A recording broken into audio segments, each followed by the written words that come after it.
most widely spoken language in the world is not English. The death of a son brings back a mother's lost voice. A hand leads a police department astray. Yes, ladies and gentlemen, those statements are all true. Can you imagine that? And this is Lindsay McCarry, back with another assortment of odds and ends of out-of-the-way knowledge and news items gleaned from every imaginable source. Until we come back in just a minute and a half to fire our first salvo of Can You Imagine That? Wait around for us, won't you, please?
And here's the first Can You Imagine That item for this session. From a newspaper of February 27, 1931, I've dug up what I think is a strange story, and here it is.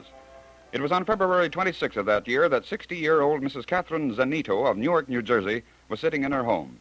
For 4 years, Mrs. Zanito had been speechless and was now spending her days in the quiet solitude of her own thoughts. In the next room, Mrs. Zanito knew that her son, Joseph, age 22, was preparing to do what? She didn't know, but she could hear him moving around.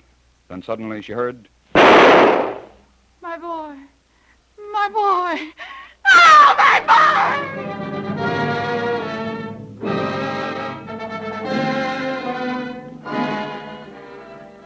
For the first time in 4 years, through the impulse of that sudden gunshot, Mrs. Zanito spoke. Then she collapsed and fell into a deep coma. When she was revived, she had miraculously regained the power of speech. But the tragic potency of the story lies in the fact that the revolver shot which brought back that mother's speech after a lapse of 4 years had been the suicide shot which had caused the death of Joseph, her son. Can you imagine that? What would your guess be as to the most widely spoken language in the world today? Would it be our own, English?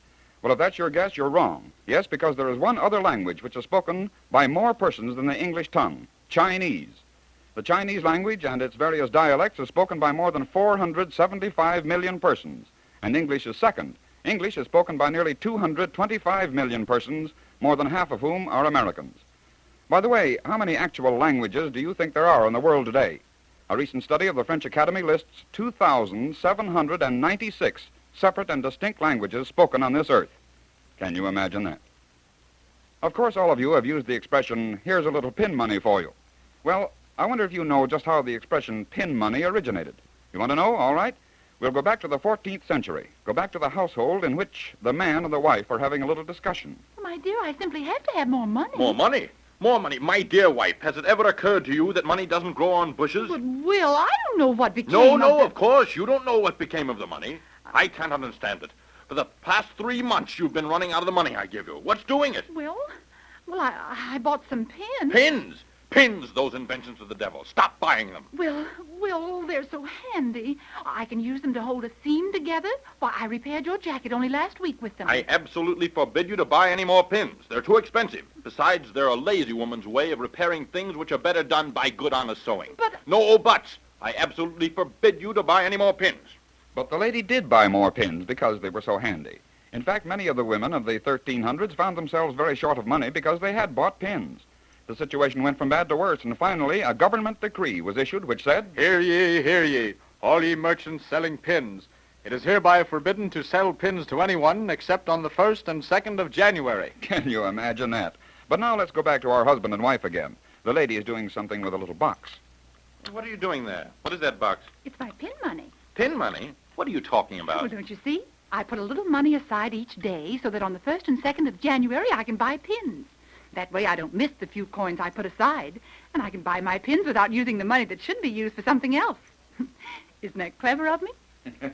Yes, sir, and there you have the origin of the expression pin money. Nowadays, of course, we use it to denote a little extra spending money. Not so long ago, we told you the story of Franz Liszt and the duel fought over him by the Countess d'Agoult and Madame George Sand with fingernails.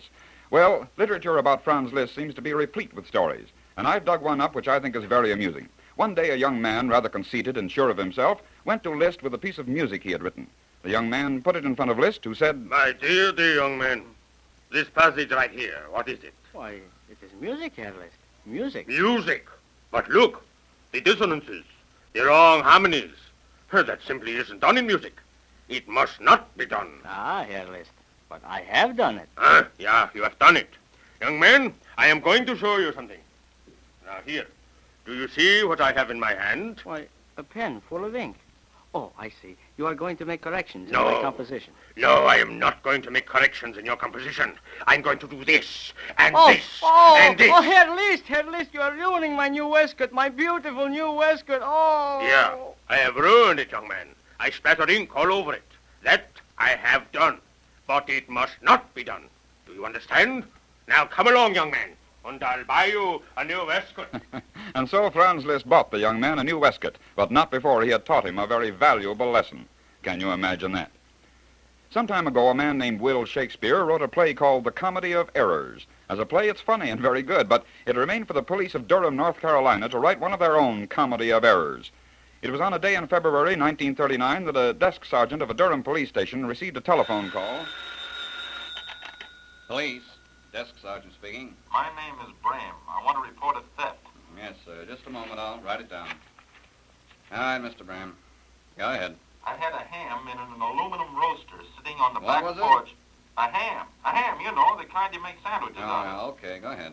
The ham was in a roaster, an aluminum roaster. Ham in aluminum roaster. Yes, sir. Go ahead. That's all. Somebody stole it. A ham in aluminum roaster stolen from your back porch. Well, give me the address, please. The sergeant made a blotter report, and then... Calling car 5. Calling car 5. And this? Yeah. Calling car 5. Go to 592 Memphis Street and investigate stolen ham in aluminum roaster from back porch. That is all. Did you get the address? Yeah, but what did he say we should get? A roadster.